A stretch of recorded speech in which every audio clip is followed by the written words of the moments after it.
नमस्कार। मु ज्ञानेन्द्रनाथ आचार्य रंभादेईपुर जगतसिंहपुर आज आपण मानक भेटी देउछि आउ एक सुंदर कविता। कवितार शीर्षक प्रभु दियो मोते शक्ति। तेबे आसंतु शुणिबा एई कविताटी को।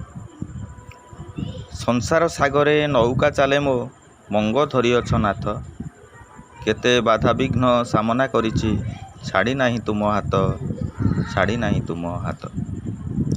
केते कथा उंकी मारे मनरे भूली नाही तुम कथा, सठिक मार्गरे नाबटी मो चाले पाउ पछे जेते व्यथा, पाउ पछे जेते व्यथा। मुही ना हेले तुमे नाउरिया दियो मोते निर्देशना, मंग धरी हाते बाहिनिय नाब देखाई कूल ठिकणा, देखाई कूल ठिकणा। तुम इच्छा जहा हेबी मुही ताहा, नाही मोर आनगति, तुम भावना को पूर्ण करने को प्रभु दियो मोते शक्ति, प्रभु दियो मोते शक्ति। नमस्कार।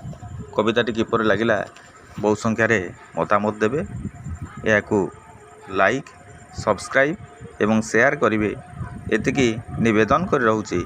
जय जगन्नाथ।